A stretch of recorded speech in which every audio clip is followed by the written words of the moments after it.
अस्सलामुअलैकुम, welcome to my channel. कैसे हैं आप लोग। आज हम लेक्चर नंबर 38 स्टार्ट करने लगे हैं लीनियर अलजेब्रा का, जिसका टॉपिक है इनर प्रोडक्ट। ज़्यादा मुश्किल नहीं है, बहुत आसान सा टॉपिक है। इंशाल्लाह आप लोगों को पहली दफ़ा में ही समझ आ जाएंगी चीज़ें। अच्छा जी, अगर आपके पास दो वेक्टर्स हैं u and v and they belong to r पर n, और दो वेक्टर्स को अगर आप देखें तो वेक्टर की जो डायमेंशन होती थी वो क्या होती थी। हमने कहा था कि वेक्टर एक कॉलम मैट्रिक्स होता है कि जिसमें रोज़ जितनी मर्जी हो लेकिन कॉलम एक ही होता है। ये हमने लीनियर अलजेब्रा के स्टार्ट में पढ़ा था, बिल्कुल ठीक है। तो जो वेक्टर होता है उसका ऑर्डर हम लिख सकते हैं कि वो n/1 होगा, कि n नंबर ऑफ रोज़ है, 2 हो सकती हैं, 3 हो सकती हैं, 4 हो सकती हैं, लेकिन नंबर ऑफ कॉलम्स जो हैं वो हमेशा 1 ही होंगे। इसके अलावा 1 से ज़्यादा नहीं हो सकते वेक्टर के अंदर, ठीक है। अच्छा, ये तो u आ गया, लेट्स से इसका नाम u है। अगर आप u का ट्रांसपोज लें तो जो कॉलम है वो हमारी एक रो बन जाएगी, और जितनी रोज़ होंगी उतने यहाँ पे कॉलम्स आ जाएंगे। फॉर एग्जांपल आपके पास है 1 2 3, तो जब आप इसका ट्रांसपोज लेंगे तो 1 यहाँ आ जाएगा, 2 यहाँ आ जाएगा, 3 यहाँ आ जाएगा। यानी इसका ऑर्डर जो है वो पहले 3/1 था, अब देखें तो 1/3 बन गया। इसी तरह अगर जनरल फॉर्म में बात की जाए तो u का ऑर्डर n×1 हो, तो जब आप उसका ट्रांसपोज लेते हैं तो उसका ऑर्डर 1/n हो जाता है। तो ये MCQs में आपने याद रखना है। अच्छा, और अब यहाँ पे अगर आप u के ट्रांसपोज को v से मल्टीप्लाई कर देते हैं, अब देखें u के ट्रांसपोज का ऑर्डर क्या है, 1/n है, v का ऑर्डर क्या है, n/1 है। तो दरमियान वाली चीज़ सेम आ रही है, it means you can multiply them. जब आप इसको मल्टीप्लाई करेंगे तो हमने पढ़ा था कि साइड वाली जो डायमेंशंस होती हैं वो इसका आंसर होगा, यानी इसका आंसर 1/1 का आएगा, ठीक है। तो ये कुछ पॉइंट्स आप लोगों ने याद रखने हैं। u और v दोनों का ऑर्डर n×1 है, तो ट्रांसपोज ऑफ u जो होगा वो 1×n हो जाएगा, और इनकी जब आप प्रोडक्ट लेंगे ना u ट्रांसपोज इंटू v की, तो वो 1/1 का एक मैट्रिक्स आएगा, जिसको आप एक सिंगल रियल नंबर के तौर पे लिखते हैं और ब्रैकेट नहीं लगाते। 1/1 का मतलब है कि एक ही रो एक ही कॉलम, यानी एक सिंगल एलिमेंट आएगा, तो उसको आप इस तरह से स्क्वायर ब्रैकेट के अंदर नहीं लिखेंगे, बल्कि आप उसको ब्रैकेट के बगैर लिखेंगे, ठीक है। तो इस तरह से आपने अपना इनकी प्रोडक्ट का आंसर लिखना होता है। और ये जो प्रोडक्ट हम फाइंड कर रहे हैं ना कि u ट्रांसपोज को v से मल्टीप्लाई करें, इसी को हम इनर प्रोडक्ट कहते हैं, ठीक है। अब इनर प्रोडक्ट का जो है एक जनरल फॉर्म देख लेते हैं हम। ये आपके पास u है, ऊपर वाला वेक्टर देखें, u1 u2 u3 up to un, ये v है, v1 v2 v3 up to vn। और u का अगर आप ट्रांसपोज ले लें तो ये जो कॉलम है इसको आप इस तरह से रो फॉर्म में लिख लेंगे। अब इनको मल्टीप्लाई करना है, आपने इधर से जो पहला एलिमेंट है उसको पहले एलिमेंट के साथ मल्टीप्लाई करना है, क्योंकि एक ही रो एक ही कॉलम होगा ना, तो पहला पहले से मल्टीप्लाई होगा u1 v1, दरमियान में प्लस लगा के दूसरा एलिमेंट दूसरे से मल्टीप्लाई होगा u2 v2, प्लस लगा के तीसरा एलिमेंट तीसरे से, एंड सो ऑन आपने चलते जाना है, ठीक है। नेक्स्ट देखिए, हमें कहा जा रहा है कि u.v फाइंड करें और v.u फाइंड करें। अच्छा, सबसे पहले जब आपने u.v फाइंड करना है तो हमेशा जब आपने डॉट प्रोडक्ट लेनी होती है ना, या इनर प्रोडक्ट लेनी होती है, इसको हम डॉट प्रोडक्ट भी कह सकते हैं, तो पहले वाले का ट्रांसपोज ले लेना होता है। क्योंकि अगर आप देखो इसका ऑर्डर अभी है 3/1, इसका ऑर्डर भी 3/1, तो दरमियान वाली चीज़ तो सेम ही नहीं आ रही, तो आप मल्टीप्लाई तो कर नहीं सकते। इसलिए हमेशा जब आप प्रोडक्ट ले रहे हों तो पहले वाले का ट्रांसपोज ले लेना होता है आपने, ठीक है। तो हम u का ट्रांसपोज लेकर लिखेंगे, u का ट्रांसपोज होगा 2 -5 -1, और फिर v को आपने ऐसे ही लिख लेना है जैसे गिवन है, 3 2 -3। अब इनको मल्टीप्लाई कर लें, फर्स्ट रो को फर्स्ट कॉलम से, 2 3 ज़ार 6, दरमियान में प्लस लगा के 5 2 ज़ार, ये -10 होगा, फिर प्लस लगा के 3 1 ज़ार 3, तो ये आ जाएगा 6 -10। और सॉरी, यहाँ पे आप अब ब्रैकेट्स नहीं लगाएंगे, क्योंकि हमने कहा था विदाउट ब्रैकेट हमने आंसर देना होता है। 6 -10 + 3, 6 + 3 9 होगा, 9 - 10 करेंगे तो -1 हमारे पास u ट्रांसपोज इंटू v का आंसर आ जाएगा, और इसको हम u.v भी कह सकते हैं। इसी तरह से वो कह रहे हैं आपने v.u फाइंड करना है। तो v.u फाइंड करने के लिए इधर पहला वाला v है ना, तो v का हम ट्रांसपोज लिखेंगे, साथ में u लिखेंगे, तो v ट्रांसपोज क्या होगा, 3 2 -3 कॉलम में था, अब हम उसको रो में लिख लेंगे, और u की वैल्यू जैसे गिवन है वैसे ही आपने कॉलम फॉर्म में लिख लेनी है। अगेन इनको मल्टीप्लाई कर दें, 3 2 ज़ार 6, 5 2 ज़ार 10, 3 1 ज़ार 3, तो आंसर हमारा देखें सेम ही आ रहा है। तो यहाँ से एक चीज़ पता चलती है कि जो u.v है ये हमेशा इक्वल होगा v.u के। डॉट प्रोडक्ट में अगर आप इनका ऑर्डर चेंज कर दें ना, u पहले लिख लें और v बाद में, या v पहले लिख लें और u बाद में, आपके आंसर पे कोई फ़र्क नहीं पड़ता। नेक्स्ट आपको कुछ प्रॉपर्टीज़ दी हुई हैं, कुछ थ्योरम्स हैं, इनमें से फर्स्ट यही वाली है जो हमने डिस्कस कर ली है कि u.v और v.u का आंसर सेम आता है, दे आर इक्वल। और अगर u + v × w आ जाए, यानी 3 वेक्टर्स हैं जिनमें से 2 प्लस हो रहे हैं और एक बाहर मल्टीप्लाई हो रहा है, तो आप पहले को अलग से w के साथ मल्टीप्लाई कर लेंगे, फिर प्लस लगा के दूसरे को अलग से w के साथ मल्टीप्लाई कर लेंगे, यानी u.v + v.w। इसी तरीके से अगर सी यू इंटू वी आ रहा है, यानी यू और वी दो वेक्टर्स हैं और सी कोई स्केलर है, स्केलर नंबर से बना 2 3 4 कुछ भी हो सकता है, तो आप ब्रैकेट चेंज कर सकते हैं, यानी सी इधर रख लें और यू और वी के साथ ब्रैकेट लगा लें, यानी पहले यू और वी को मल्टीप्लाई कर लो, जो आंसर आए उसको सी से मल्टीप्लाई कर दो, या सी को यू से मल्टीप्लाई करके जो आंसर है उसको वी से मल्टीप्लाई कर लें, या आप ये कर सकते हैं कि सी को पहले वी के साथ मल्टीप्लाई कर लें आप, जो आंसर आए उसको फिर यू के साथ डॉट ले लें। तो ब्रैकेट का ऑर्डर आप चेंज कर सकते हैं क्योंकि मल्टीप्लिकेशन है ना, तो तीनों में से जो उनसे मर्जी आप दो पहले मल्टीप्लाई कर लें, फिर उसको तीसरे से मल्टीप्लाई कर दें। नेक्स्ट ऑब्जर्वेशन में एक पॉइंट है, वो भी यही है कि अगर आपके पास लेट से दो, मैं इसको ज़रा शॉर्ट करके आपको बताती हूँ कि एक वेक्टर है u, दूसरा वेक्टर है v, और दोनों के साथ कोई ना कोई कांस्टेंट मल्टीप्लाई हो रहा है, लेट से c1 है और c2 है, दरमियान में प्लस है, और इनके बाहर कोई तीसरा वेक्टर है w, तो ये w जो है वो बारी बारी दोनों के साथ अलग अलग हो जाएगा, यानी c1u जो है वो w के साथ मल्टीप्लाई होगा, प्लस c2v जो है ये भी w के साथ मल्टीप्लाई होगा, और अब आप जो है वो u और w को पहले मल्टीप्लाई कर सकते हैं बाद में c1 से, इसी तरीके से v और w को पहले मल्टीप्लाई कर लें, बाद में उसको c2 से मल्टीप्लाई कर दें। तो इस तरह से उन्होंने जनरल फॉर्म लिखी हुई है कि दो से ज़्यादा भी हो सकते हैं, लेकिन तरीका यही होगा कि कांस्टेंट को या स्केलर को आप बाहर रख लें और वेक्टर्स को पहले मल्टीप्लाई कर लें। नेक्स्ट टॉपिक है जी हमारा लेंथ और नॉर्म।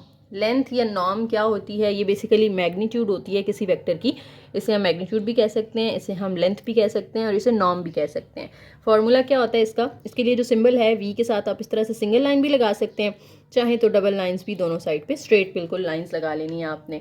और वेक्टर यू की अगर मैग्नीट्यूड लेनी है तो आपने यू लिख के दरमियान में इस तरह से साइडों पे लाइंस लगा देनी है, जो भी वेक्टर का नाम होगा उसके साइड्स पे ये लाइंस आ जाएंगी, ठीक है। इसका फॉर्मूला क्या होता है? इसका मतलब ये है कि आपने इस वेक्टर को इसी के साथ मल्टीप्लाई कर देना है, यानी v को v से ही मल्टीप्लाई कर देना है। लेट्स से v के अंदर जो है वो v1 v2 v3 तीन एलिमेंट्स आ रहे हैं, उसको उसी के साथ मल्टीप्लाई कर दें, v1 v2 v3, ठीक है। अब ये जब आपस में मल्टीप्लाई होंगे तो ये v1 का स्क्वायर हो जाएगा प्लस v2 का स्क्वायर हो जाएगा प्लस v3 का स्क्वायर हो जाएगा। पहला एलिमेंट पहले से मल्टीप्लाई होता है ना, दूसरा दूसरे से, तीसरा तीसरे से, क्योंकि मल्टीप्लाई कैसे करते हैं, दो का डॉट हम लेंगे तो इसका हमें ट्रांसपोज लेना पड़ेगा ना, यानी ये जो वेक्टर है, वेक्टर पहले इस तरह लिखा होगा, ठीक है, दूसरा भी इस तरह होगा v1 v2 v3, लेकिन फिर पहले वाले का आप ट्रांसपोज लेंगे तो वो रो बन जाएगी, ये यूँ हो जाएगा v1 v2 v3, और दूसरा वाला जो है ये आपका कॉलम फॉर्म में रहेगा। और जब आप मल्टीप्लाई करेंगे तो पहला पहले से मल्टीप्लाई होगा तो v1 का स्क्वायर, प्लस लगा के v2 को v2 से मल्टीप्लाई करें तो v2 का स्क्वायर, प्लस लगा के ये मल्टीप्लाई करें तो v3 का स्क्वायर हो जाएगा, ठीक है। और फिर इस पूरे के ऊपर आपने ले लेनी है स्क्वायर रूट, इसके ऊपर भी स्क्वायर रूट होता है, सॉरी मैं मेंशन करना भूल गई थी। जब आप इस तरह से नॉर्म निकाल रहे होते हैं तो सामने v डॉट वी के ऊपर स्क्वायर रूट आता है, ठीक है। तो ये जब मल्टीप्लाई करके जो आंसर आ रहा है इसके ऊपर भी स्क्वायर रूट आएगा। अगर आप स्क्वायर रूट ख़त्म करना चाहते हैं तो आपको दोनों साइड्स पे स्क्वायर लेना पड़ेगा, यानी जो v नॉर्म का स्क्वायर होगा वो फिर इक्वल हो जाएगा v डॉट वी के, ठीक है। तो ये रिजल्ट्स आपने याद रखने हैं कि अगर v dot v square root के बगैर आ रहा है तो इधर v का स्क्वायर आ जाएगा, और वैसे v का फॉर्मूला क्या है, पहले एलिमेंट का स्क्वायर प्लस दूसरे का स्क्वायर प्लस तीसरे का, एंड सो ऑन। इसी तरह अगर कोई स्केलर c है और वो नॉर्म के अंदर आ रहा है तो c को आप बाहर निकाल सकते हैं, और नॉर्म जो है वो सिर्फ v के लिए फाइंड कर लें। c क्योंकि स्केलर है ना, तो उसकी आप नॉर्म या लेंथ फाइंड नहीं करेंगे, वो ऑलरेडी एक स्केलर नंबर है, वो वेक्टर फॉर्म में नहीं है, ठीक है। बस उसकी मैग्नीट्यूड ले लेनी है, मतलब एब्सोलूट वैल्यू ले लेनी है कि अगर c नेगेटिव है तो जब आप उसको नॉर्म से बाहर निकालोगे तो वो नेगेटिव नहीं रहेगा बल्कि पॉजिटिव हो जाएगा। उसके बाद बड़ा इंपॉर्टेंट टॉपिक एक आता है जी, यूनिट वेक्टर क्या होता है। A vector whose length is 1 is called a unit vector. इसकी डेफिनेशन हो गई कि ऐसा वेक्टर जिसकी लेंथ 1 होती है। लेंथ हम कैसे फाइंड करते हैं, ये ऊपर हमने अभी फॉर्मूला पढ़ लिया ना स्क्वायर रूट वाला, इस तरीके से हम लेंथ निकालते हैं और आंसर हमारा अगर 1 आ जाता है इट मीन्स कि वो वेक्टर क्या है, एक यूनिट वेक्टर है। अब यूनिट वेक्टर फाइंड करने का एक फॉर्मूला होता है।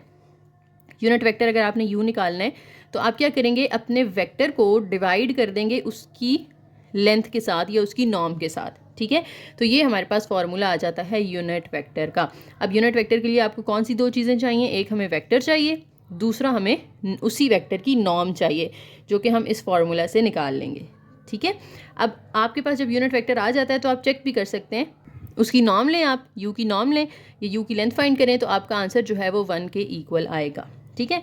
नेक्स्ट डेफिनेशन है एक छोटी सी यहाँ पर, the process of creating the unit vector from v is sometimes called normalizing we.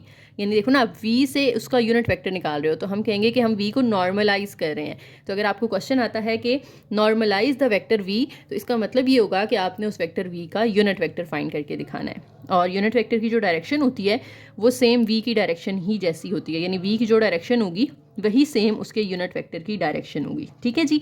और जो वी होगा ये हमारा नॉर्मलाइज्ड वेक्टर कहलाता है। ठीक है, this process is called normalizing and the vector u जो हमारा यूनिट वेक्टर है that is called a normalized vector. Next example है, हमारे पास एक वेक्टर v दिया हुआ है हमें, जो कि R4 के अंदर है क्योंकि इसके अंदर 4 एंट्रीज आ रही हैं। आपने इसका यूनिट वेक्टर फाइंड करना है। अब यूनिट वेक्टर की हमने अभी डेफिनेशन और फार्मूला किया है, तो हमें पता चल गया कि हमें तो एक तो वेक्टर चाहिए होता है, साथ में उसकी नॉर्म चाहिए होती है। तो वेक्टर तो हमें दिया हुआ उन्होंने, हमें अब इसकी नॉर्म फाइंड करनी है। नॉर्म का फॉर्मूला लगाएंगे हम, इक्वल होता है स्क्वायर रूट के अंदर पहले एलिमेंट का स्क्वायर प्लस दूसरे एलिमेंट का स्क्वायर जो कि 2 है, फिर तीसरे एलिमेंट का स्क्वायर, फिर चौथे एलिमेंट का स्क्वायर। जितने एलिमेंट्स हैं सबका स्क्वायर लेके ऐड कर लेना है। अब इसको सिंप्लीफाई कर लें। 1 का स्क्वायर 1 होगा, 2 का स्क्वायर 4, 2 का स्क्वायर 4 और 0 का स्क्वायर तो 0 होगा ना। तो 4 + 4 8 और ये 9 का अगर आप स्क्वायर रूट लें तो ये हमें मिलता है 3। तो नॉर्म हमारे पास आ गई 3। अब अपने फॉर्मूला में हम पुट कर लेते हैं। हमारा फॉर्मूला है जी u इज़ इक्वल टू, इसको हम u लिख सकते हैं, v को अलग कर लें, इसको 1/v नॉर्म कर लें। कोई मसला तो नहीं है ना, क्योंकि 1/v नॉर्म का मतलब यही है कि वो v से डिवाइड हो रहा है। ठीक है, तो 1/v नॉर्म हमारे पास आई है 3 और साथ में वेक्टर v लिख लेते हैं। वेक्टर को अब हमने प्रॉपर वेक्टर फॉर्म में लिखना है, कॉमर्स के साथ इस तरह नहीं लिखना। ठीक है, 1 2 2 0। ये करने के बाद अब देखें 3 यहाँ डिवाइड हो रहा है, अंदर सबके साथ बारी बारी डिवाइड कर दें तो ये 1/3 आ जाएगा, 2/3 2/3 एंड 0/3 करेंगे तो वो 0 आ जाएगा। तो ये हमने इसका जो यूनिट वेक्टर है वो फाइंड कर लिया है। अगर आपको कहा जाए कि चेक करें इसको, यानी इसकी मैग्नीट्यूड निकाल के देखें 1 आती है या नहीं आती है, तो हम इसकी मैग्नीट्यूड या इसकी लेंथ फाइंड करेंगे। वो कैसे फाइंड करेंगे? स्क्वायर रूट के अंदर 1/3 का स्क्वायर ले लें, 2/3 का स्क्वायर ले लें, फिर 2/3 का स्क्वायर ले लें और फिर 0 का स्क्वायर तो 0 होगा ना, तो वो लिखने की ज़रूरत नहीं है। तो ये आ जाएगा 1/9 + 2 2 = 4/9 + 2 2 = 4/9 और एलसीएम लेंगे, नीचे 9 आ जाएगा, ऊपर भी 9 आ जाएगा। इनको ऐड करके 9/9 करेंगे तो 1 होगा, 1 का स्क्वायर रूट लें तो वो भी 1 ही आता है। ठीक है, तो इससे हमने प्रूव भी कर दिया कि यूनिट वेक्टर की जो लेंथ होती है या जो नॉर्म होती है वो हमेशा 1 आती है। नेक्स्ट एग्जाम्पल है, let W be subspace of R² spanned by x की वैल्यू हमें दी हुई है। एक वेक्टर है जिसमें 2 एंट्रीज हैं, 2/3 और 1, इसलिए ये R² से बिलोंग करता है ना। आपने इसका यूनिट वेक्टर फाइंड करना है, that is a basis for W। अच्छा, अब ये फ्रैक्शन में है, आप चाहें तो इसको वैसे ही सॉल्व कर सकते हैं, कोई मसला नहीं है। बस इन्होंने यहाँ पे क्या किया है कि इसमें फ्रैक्शन ख़त्म कर दी है। तो ये हमारा वेक्टर इस तरह से है ना, 2/3 और 1। आप चाहते हैं कि आप जो है वो इस x वेक्टर में जो ये फ्रैक्शन वाली वैल्यू आ रही है वो आप ख़त्म कर दें। तो फ्रैक्शन वाली वैल्यू ख़त्म करने के लिए यहाँ मुझे अंदर 3 से मल्टीप्लाई करना पड़ेगा ना। इस x को मुझे 3 से मल्टीप्लाई करना पड़ेगा, ताकि 3 अंदर जब मल्टीप्लाई हो दोनों के साथ तो ये 3 कैंसिल हो जाए। तो 3 जब इसके साथ मल्टीप्लाई होगा तो ये 3 और 3 कैंसिल होकर सिर्फ रह जाएगा 2, और 3 जब 1 से मल्टीप्लाई होगा तो 3 आ जाएगा। तो ये एक नया वेक्टर आ गया मेरे पास, इसको हम नाम दे देते हैं वेक्टर y का। ठीक है, x को 3 से मल्टीप्लाई करके एक नया वेक्टर आ गया जिसको हम y का नाम दे देते हैं। अब उसका हमने यूनिट वेक्टर फाइंड कर लेना है। अब यूनिट वेक्टर फाइंड करने के लिए हमें इसकी नॉर्म चाहिए होगी ना, तो हम इसकी पहले नॉर्म निकाल लेते हैं। वो किसके इक्वल होगी? स्क्वायर रूट के अंदर पहली वैल्यू का स्क्वायर प्लस दूसरी वैल्यू का स्क्वायर। अब देखें यहाँ पर हमारे पास 2 का स्क्वायर 4 हो जाता है, 3 का स्क्वायर 9 हो जाता है, अंडर रूट लें तो ये हमारे पास 13 आ जाएगा। अब फॉर्मूला लगाएंगे हम। यूनिट वेक्टर उन्होंने कहा है कि z है, तो हम उसको u से नहीं रिप्रेजेंट करेंगे, हम उसको z से ही रिप्रेजेंट करेंगे, और वो इक्वल होगा 1/y की नॉर्म इंटू वेक्टर y। 1/नॉर्म यानी 1/√13 और y का वेक्टर हम लिख लेते हैं जो कि 2 3 आया था। अब √13 को अंदर दोनों के साथ अलग अलग कर दें तो 2/√13 और 3/√13, ये हमारे पास यूनिट वेक्टर आ जाएगा। आप चाहें तो इसकी मैग्नीट्यूड निकाल के देख सकते हैं कि ये 1 ही आएगी। ठीक है, अच्छा, ये जो वेक्टर है ये उन्होंने हमें कहा है कि that is a basis for W। Basis का मतलब ये है कि जितने भी आपके पास वेक्टर्स आते हैं ना उसकी डायरेक्शन में, वो आपने फाइंड कर लेने हैं। ठीक है, अच्छा, अब जब आपको ना कोई वेक्टर इस तरह से आप उसका यूनिट वेक्टर निकालते हो, हमने कहा है कि ये वेक्टर और जो ओरिजिनल वेक्टर होता है दोनों की डायरेक्शन सेम होती है। ठीक है, लेकिन अगर इसके ऑपोजिट डायरेक्शन में आप निकालना चाह रहे हैं तो बस इनके साइंस चेंज कर देने होते हैं। यानी ये वेक्टर v जो है और ये जो हमने z निकाला है, v नहीं सॉरी इसको y कहा था हमने, y और जो z निकाला है इन दोनों की डायरेक्शन सेम होगी। लेकिन अगर आप z जो है वो ऑपोजिट डायरेक्शन में करना चाहते हो, y के ऑपोजिट करना चाहते हो, तो आपको -z कर देना सिर्फ, यानी z की जितनी वैल्यूज़ होंगी उन सब के साइंस चेंज कर देने हैं, तो उनकी कलेक्शन बना के आपके पास बेसिस आ जाएगी। ठीक है, नेक्स्ट एक और डेफिनेशन है जी, अगर आपके पास दो वेक्टर्स हैं u और v और आपने उन दोनों के दरमियान का डिस्टेंस फाइंड करना है, तो उसको हम रिप्रेजेंट कैसे करते हैं, डिस्टेंस के पहले 4 लेटर्स लिख के डिस्ट u, v, यानी u और v के दरमियान का डिस्टेंस आप फाइंड कर रहे हो, और इसके लिए जो फार्मूला यूज़ होगा वो u माइनस v करके उसकी लेंथ निकाल लेनी है आपने, तो ये डिस्टेंस ऑफ u v का फार्मूला आ जाएगा। ठीक है, कि जिन दो वेक्टर्स का आपने डिस्टेंस निकालना है उन दोनों को माइनस करें, जो आंसर आए उस पर नॉर्म का या लेंथ का फार्मूला लगा दें, तो आपका डिस्टेंस आ जाएगा। देखिए आपको दो वेक्टर्स दिए हैं u और v, आपको कहा जा रहा है कि distance between the vectors find करें, तो हम पहले क्या करते हैं, पहले u माइनस वी निकाल लेते हैं। तो u माइनस वी किसके इक्वल होगा, u की वैल्यू माइनस v की वैल्यू, वेक्टर फॉर्म में लिख लें। 7 माइनस 3 करेंगे 4 आ जाएगा, 1 माइनस 2 करेंगे -1 आ जाएगा। अब इसकी नॉर्म निकाल लेनी है आपने, तो नॉर्म का फॉर्मूला हमने क्या पढ़ा था, स्क्वायर रूट के अंदर पहली वैल्यू का स्क्वायर प्लस लगा के दूसरी वैल्यू का स्क्वायर, तो 4 का स्क्वायर 16 हो जाएगा, 1 का स्क्वायर 1 होता है, जब आप ऐड करेंगे तो हमारे पास 17 का स्क्वायर रूट इसका डिस्टेंस आ जाएगा। चाहे तो पॉइंट्स में कर लें, चाहे तो आप इसको स्क्वायर रूट में ही रहने दें। Next law of parallelogram of vectors, ये पढ़ लीजिएगा, कोई मुश्किल चीज़ नहीं है, आसान सा है, थ्योरी आप लोग खुद पढ़ सकते हैं ना, तो मैं एग्जांपल्स बस सॉल्व करवा देती हूँ। ओके नेक्स्ट एक और एग्जांपल है, u गिवन है, v गिवन है और आपको डिस्टेंस फाइंड करना है। सेम वही मेथड होगा ना, लेकिन यहाँ पे वैल्यूज़ जो है वो हमें रियल नंबर्स नहीं दिए हुए बल्कि u1 u2 u3 दिए हुए हैं। तो हम पहले u माइनस वी निकाल लेते हैं, u की value u1 u2 u3 minus v की वैल्यूज़ v1 v2 v3। अब इनको माइनस कर लें, u1 माइनस v1 आ जाएगा, u2 minus v2 and u3 minus v3। अब आपने इसकी नॉर्म निकालनी है, तो नॉर्म निकालने के लिए हम क्या करेंगे, इस पे u माइनस वी के साथ दोनों साइड्स पे स्ट्रेट लाइंस लगाएंगे और स्क्वायर रूट के अंदर पहली वैल्यू का स्क्वायर यानी u1 माइनस v1 का स्क्वायर प्लस लगा के दूसरी वैल्यू का स्क्वायर वो लिख लें, फिर प्लस लगा के तीसरी वैल्यू का स्क्वायर वो लिख लें। अब इनको ओपन करने की ज़रूरत नहीं है क्योंकि हमें वैल्यूज़ जो है वो रियल नंबर्स नहीं दिए हुए, तो ये मज़ीद सॉल्व तो नहीं हो सकता। ठीक है, नेक्स्ट एक छोटा सा पॉइंट आ जाता है, ये हम वैसे नेक्स्ट लेक्चर में डिटेल के साथ पढ़ेंगे, लेकिन यहाँ पे थोड़ा सा इसका इंट्रोडक्शन कर लेते हैं कि ऑर्थोगोनल वेक्टर्स क्या होते हैं। जब आप दो वेक्टर्स की डॉट प्रोडक्ट लें और वो ज़ीरो आ जाए, यानी आपने दोनों को मल्टीप्लाई किया है और हमारा आंसर जो है वो हमें ज़ीरो मिल रहा है, तो हम कहते हैं कि those two vectors are orthogonal to each other. Orthogonal का मतलब होता है परपेंडिकुलर। ठीक है, तो अगर दो वेक्टर्स की डॉट प्रोडक्ट ज़ीरो आ रही है या उनकी जो इनर प्रोडक्ट है वो ज़ीरो आ रही है, it means they are perpendicular to each other या they are orthogonal to each other.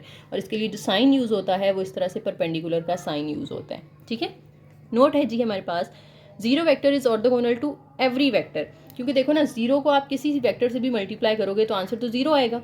ठीक है, या ज़ीरो के ट्रांसपोज को किसी से भी मल्टीप्लाई करेंगे तो आंसर ज़ीरो आएगा। इट मीन्स कि ज़ीरो जो है वो हर वेक्टर के साथ परपेंडिकुलर होता है, हर वेक्टर के साथ ऑर्थोगोनल होता है, क्योंकि उसका डॉट प्रोडक्ट हमेशा ज़ीरो आएगा। नेक्स्ट है पाइथागोरियन थ्योरम। इन्हें अगर आप चेक करना चाहते हैं कि दो वेक्टर्स एक दूसरे के साथ ऑर्थोगोनल हैं या नहीं है, तो एक तो ये तरीका है कि आप उनकी डॉट प्रोडक्ट लें और आंसर ज़ीरो आ जाए, या एक और वो प्रॉपर्टी जो है वो एक और इक्वेशन सेटिस्फाई करते होंगे कि दोनों को ऐड करें, उनकी लेंथ निकालें और आंसर का स्क्वायर ले लें। ठीक है, ये लेफ्ट हैंड साइड हो गई। इसी तरीके से दोनों की अलग अलग नॉर्म निकाल के उनके स्क्वायर्स लें और उनको फिर ऐड करें, तो आपका आंसर दोनों सूरतों में सेम आएगा। ये आपने इक्वेशन याद रखनी है, ये पाइथागोरियन थ्योरम कहलाती है। नेक्स्ट है जी ऑर्थोगोनल कॉम्प्लीमेंट्स। अगर आपके पास set of all vectors z that are orthogonal to w, यानी आपके पास कुछ वेक्टर्स का सेट है जिसको आप z से रिप्रेजेंट कर रहे हो, ठीक है, और इसमें जितने भी वेक्टर्स हैं वो सब के सब परपेंडिकुलर हैं एक और सेट w के, एक और वेक्टर w के साथ, जो कि w जो है वो vector space w capital W के अंदर लाई कर रहा है। ठीक है, तो इसके सारे vectors are perpendicular to this vector, तो हम w को इस तरह से रिप्रेजेंट करेंगे, w के ऊपर यूं परपेंडिकुलर का साइन लगा दें और इसे पढ़ेंगे क्या, ऑर्थोगोनल कॉम्प्लीमेंट। नेक्स्ट एक और छोटा सा कॉन्सेप्ट है यहाँ पे कि अगर आपके पास एक प्लेन है w और एक लाइन है l, और अगर l जो है वो परपेंडिकुलर टू w है, तो आप l में से एक वेक्टर ले लें जिसको हम z का नाम दे रहे हैं और w में से एक वेक्टर ले लें जिसको हम स्मॉल w का नाम दे रहे हैं। तो क्योंकि l is perpendicular to w ना, उन्होंने कहा है कि लाइन l जो है वो परपेंडिकुलर टू w है, तो L का हर वेक्टर परपेंडिकुलर होगा to the each vector of W। जब ये दोनों आपस में परपेंडिकुलर हैं तो इनका जो भी वेक्टर आप उठा लेंगे ना वो W के हर वेक्टर के साथ परपेंडिकुलर होगा। यानी जब आप Z और W का डॉट प्रोडक्ट लेंगे तो वो इक्वल टू ज़ीरो आएगा। ठीक है, और परपेंडिकुलर या ऑर्थोगोनल का यही मतलब होता है ना कि उनका डॉट प्रोडक्ट लिया जाए तो वो ज़ीरो आता है। तो इस सिचुएशन को हम इस तरह से रिप्रेजेंट कर सकते हैं कि L is equal to W और इसके ऊपर ये परपेंडिकुलर का साइन, इसको क्या पढ़ेंगे, ऑर्थोगोनल कॉम्प्लीमेंट। ठीक है, W is orthogonal complement of L and L is orthogonal complement of W। दोनों एक दूसरे के ऑर्थोगोनल कॉम्प्लीमेंट होंगे। दो प्रॉपर्टीज़ हैं MCQs में आ सकती हैं, ये आपने याद रखनी है कि a vector X in orthogonal complement W if and only if X is orthogonal to every vector in a set that spans W। यानी X जो है वो अगर W परपेंडिकुलर यानी ऑर्थोगोनल कॉम्प्लीमेंट के अंदर लाई करता है तो इसका मतलब है कि X जो है वो W के हर सेट के साथ ऑर्थोगोनल, हर वेक्टर के साथ ऑर्थोगोनल होगा। ठीक है, इस तरह से जो ऑर्थोगोनल कॉम्प्लीमेंट W है इट इज़ अ सब स्पेस ऑफ Rn, यानी Rn के अंदर ही लाई करती होगी ये सब स्पेस, उसी की सब स्पेस होगी R पार n की। नेक्स्ट यहाँ पे एक और छोटा सा थ्योरम है कि जब आपके पास एक वेक्टर एक मैट्रिक्स हो जिसका ऑर्डर m/n है तो इस मैट्रिक्स की आप जो है अगर रो स्पेस फाइंड कर लें A और उस रो स्पेस का ऑर्थोगोनल कॉम्प्लीमेंट निकाल लें, मतलब जो रो स्पेस ऑफ A होगी इसका ऑर्थोगोनल कॉम्प्लीमेंट निकाल लें, उसको हम इस तरह से रिप्रेजेंट करेंगे ना, तो जो आंसर आएगा वो नल स्पेस ऑफ A के इक्वल होगा। ठीक है, तो क्या पॉइंट याद रखने वाला है कि orthogonal complement of row space A is equal to the null space of A। इसी तरह से ऑर्थोगोनल कॉम्प्लीमेंट अगर ले लिया जाए कॉलम स्पेस ऑफ A का तो ये इक्वल होगी null space of A transpose के। ठीक है, तो ये दो रिजल्ट्स आप लोगों ने याद रखने हैं, MCQs में आ सकते हैं। रिपीट कर देती हूँ आपके लिए कि orthogonal complement of row space A is equal to null space of A and orthogonal complement of column space of A is equal to null space of A transpose. ठीक है जी, तो इसका प्रूफ आगे दिया हुआ है लेकिन ज़रूरत नहीं है करने की, आप लोग बस इसकी जो स्टेटमेंट है वो याद रखें, MCQs में पूछी जा सकती है। नेक्स्ट है जी angles in R² and R³। अच्छा, जब आप लोगों ने एंगल फाइंड करना होता है तो हम एक फार्मूला यूज़ करते हैं U.V is equal to U की नॉर्म या U की लेंथ मल्टीप्लाई बाय V की लेंथ कॉस थीटा। तो अगर आपको ये थीटा एंगल फाइंड करना है जो कि U और V के दरमियान में बन रहा है, फॉर एग्जांपल एक वेक्टर V है एक वेक्टर U है, दोनों के दरमियान में जो एंगल बनता है उसको हम थीटा कह रहे हैं। ठीक है, तो इन दोनों के दरमियान का एंगल जो है वो आप इस तरह से फाइंड कर सकते हो कि आप कॉस थीटा इधर ही रख लें, ये दोनों चीज़ें आप यहाँ ला के डिवाइड कर दें। U.V के साथ U नॉर्म भी डिवाइड हो जाएगी, V नॉर्म भी डिवाइड हो जाएगी, सामने रह जाएगा कॉस थीटा। तो इन तीनों की वैल्यूज़ फाइंड करके आप यहाँ पुट कर दें तो जो आंसर आएगा वो कॉस थीटा के इक्वल होगा। फिर कॉस को आप इधर शिफ्ट करेंगे तो कॉस इन्वर्स लेके आपके पास थीटा आ जाएगा। इसी से रिलेटेड एक एग्जांपल है वो भी हम कर लेते हैं। कहते हैं find the angle between U and V। तो हमें क्या क्या चाहिए, हम पहले फार्मूला लिख लेते हैं। हमने अभी पढ़ा है U.V जो है उसके साथ डिवाइड हो रही है U की norm multiply by V norm is equal to cos theta. तो पहले मुझे U.V चाहिए, तो U.V फाइंड करने के लिए हमने क्या पढ़ा था कि हम U का ट्रांसपोज ले लेते हैं और उसको फिर V के साथ मल्टीप्लाई करते हैं। तो U ट्रांसपोज जो है वो क्या आएगा, 1 - 1 2 जो है वो रो फॉर्म में आ जाएगी और V जो है वो एज इट इज़ आएगा कॉलम फॉर्म में।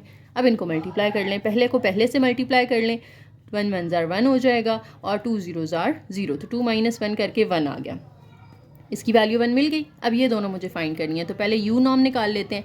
U नॉर्म जो है वो इक्वल होगा U की वैल्यूज़ के स्क्वायर 1 स्क्वायर, फिर प्लस लगा के -1 का स्क्वायर, प्लस लगा के 2 का स्क्वायर, तो 1 + 1 + 4, तो ये √6 आ जाएगा। इसी तरीके से V नॉर्म निकाल लेनी है हमने, तो V नॉर्म इक्वल होगी √ऑफ V की वैल्यूज़ 2 1 और 0, 2 स्क्वायर + 1 स्क्वायर + 0 का स्क्वायर, तो 4 + 1 ये √5 आ जाएगा।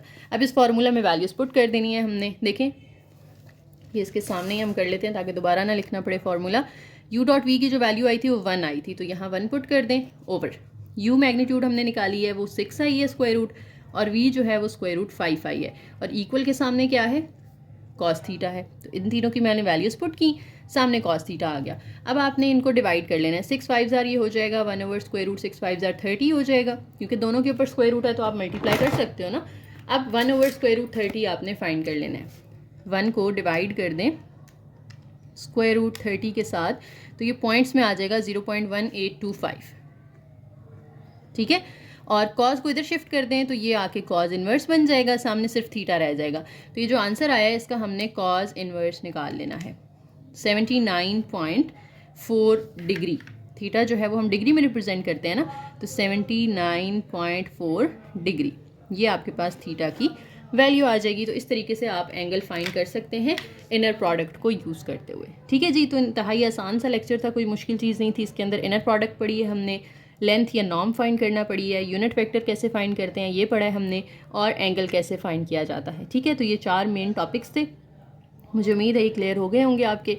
कोई क्वेश्चन है तो आप लोग कमेंट सेक्शन में पूछ सकते हैं। बाकी वीडियो पसंद आई हो तो लाइक करें, चैनल को सब्सक्राइब करें, वीडियो को शेयर कीजिएगा और एक प्यारा सा कमेंट करके जाइएगा। थैंक यू, अल्लाह हाफिज़।